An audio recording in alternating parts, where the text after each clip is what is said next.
तो पुण्यात्माओं, अब आप जी को वो कथा सुनाते हैं कि परमात्मा आकर के अपनी प्यारी आत्माओं को मिलते हैं। उनमें से एक आदरणीय धर्मदास साहिब जी थे। कल के सत्संग में आपको बताया कि धर्मदास जी मथुरा के अंदर भगवान श्री कृष्ण जी जहां कभी रहे थे कुछ दिनों, वहां उनके गुरु द्वारा बताए अनुसार मोक्ष उद्देश्य से उस मथुरा के जोड़ में नहाने के लिए गए थे और उसको पुण्य मान रहे थे। उधर से वो परमात्मा अपनी प्यारी आत्मा के इस अंधेरे को हटाने के लिए, अज्ञान को नाश करने के लिए, आन उपासना से पीछा छुटवाने के लिए, काल के जाल से बचाने के लिए एक जिंदा महात्मा का रूप बनाकर वहां उपस्थित हुए। जैसा कि अभी आपने ऋग्वेद मंडल नंबर 9 सूक्त नंबर 1 मंत्र नंबर 8 में सुना कि वो परमात्मा, उस परमात्मा को उग्र गतियां प्रेरणा करती हैं और वो परमात्मा भासमान शरीर को प्राप्त होता है। और वो परमात्मा 3 प्रकार से रूप धारण करता है दूसरों के कल्याण के लिए। एक रूप में तो सतलोक में रहते हैं अपने ओरिजिनल शरीर में, और दूसरी तिथि उनके यहाँ शरीर धारण कर प्रकट होने की है, शिशु रूप धारण करके आते हैं। और तीसरी यह है कि वो जब चाहे तब प्रकट हो जाते हैं अन्य रूपों में। गरीबदास जी कहते हैं, अनंत कोट अवतार हैं ये, 9 चित्त में बुद्धि नासी, खालक खिल खलक में है 6 ऋतु 12 मास। के उस परमात्मा के तो अनंत अवतार हैं, अनंत बार यहां प्रकट होता है, असंख्य बार।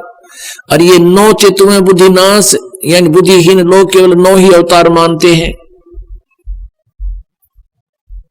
और वो खलक खेल खलक में, ये इन 9 अवतारों को ही भगवान मान रहे हैं। उस परमात्मा के अनंत अवतार हैं और वो खलक खेल खलक में 6 ऋतु 12 मास। और भगवान क्या बताते हैं, जहां जन की महिमा सुनो ताम गवन करंत, वो तो नगर निश्चिंत बसो जहां मेरे प्यारे संत। अब जो वेद बताते हैं वो परमात्मा गति करके आता है और हमारे आध्यात्मिक यज्ञ में आता है, आध्यात्मिक अनुष्ठानों में भी वो गुप्त रूप में रहता है और अच्छी आत्माओं को आकर मिलता है। और वो परमात्मा स्वयं भी कहते हैं, जहां जन से महिमा सुनो, जहां मेरी महिमा चलती है, जहां मेरा ज्ञान प्रचार होता है, तहां मैं गवन करंत, वहां मैं पहुंच जाता हूं। एक पल में पहुंचूंगा, क्षण एक में जन अपने के काज, हिरण्यकशिपु जो मार दूं और नरसिंह धनु साज। तो यहां परमात्मा कहते हैं, जहां जन से महिमा सुनो तहां मैं गवन करंत, वहां पहुंच जाता हूं गति करके। और वो तो नगर निश्चिंत रहो जहां मेरे प्यारे संत, जहां मेरी प्यारी आत्मा है, कहते हैं उस नगरों को भी हानि नहीं होने दूंगा।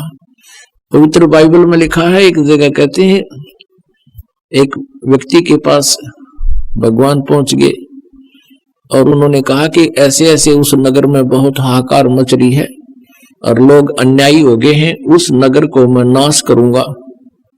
तो उस भगत ने पूछा कि प्रभु, यदि उस नगर में आपके 10 भगत होंगे, क्या तुम फिर भी उनको नाश कर दोगे?